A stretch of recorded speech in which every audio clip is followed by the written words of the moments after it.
नाज़रीन ते ॿी ब्रेकिंग न्यूज़ अवां सां शेयर कंदा हलूं। नौशरो फेरोज़ खान नौशरो फेरोज़ जे model criminal trial court PPMP Shahnaz Ansari जे क़त्ल केस जी ॿुधणी 20 नवंबर ताईं मुलतवी करे छॾी आहे। ख़बर जे हवाले सां अवां खे अपडेट कंदा हलूं। जवाबदार धुर जे वकील पारां केस तां हथ खणी वञण खां पोइ केस जी ॿुधणी मुलतवी कई वई आहे। उन मौक़े ते शहनाज अंसारी जी धीअ डॉक्टर फातिमा अंसारी जो चवणु आहे त जवाबदार भली केतिरा बि ड्रामा कनि पर खेनि हर सूरत में मुंतकी अंजाम ताईं पुॼायो वेंदो। जेसी ताईं जवाबदारनि खे सज़ा नथी अचे ओसी ताईं सुख सां न वेहंदुसि।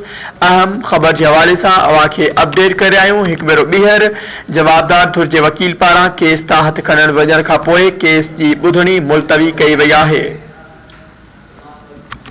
ख़बर जे हवाले सां अवां खे अपडेट कंदा हलूं। नौशरो फेरोज़ जी model criminal trial court PPMP Shahnaz Ansari जे क़त्ल केस जी ॿुधणी 20 नवंबर ताईं मुलतवी कई वई आहे।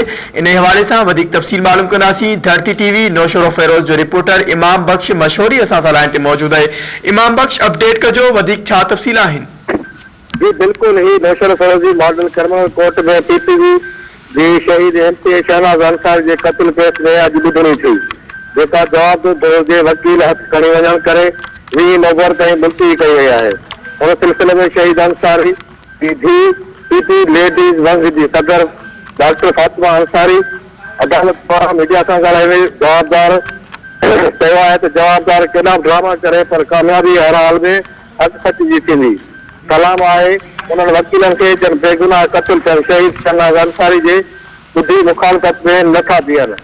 हिन चयो त जवाबदार कतिल सिद्दी खोखर हर ॿुधणी ते क्रिमिनल माण्हुनि जिन में ज़ाकिर खोखर शानू खोखर उन्हनि जे औलाद खे सज़ा याफ़्ता आहिनि जेकी हिरासत पिया कनि, जन खे भली उहे त हू असांखे बिगाड़े बात कराईंदा पर जेसी ताईं जवाबदार खे सज़ा नथी मिले तेसी ताईं असां न वेंदासीं। जी इमाम बख्श अपडेट करण लाइ अवां जी वॾी महिरबानी।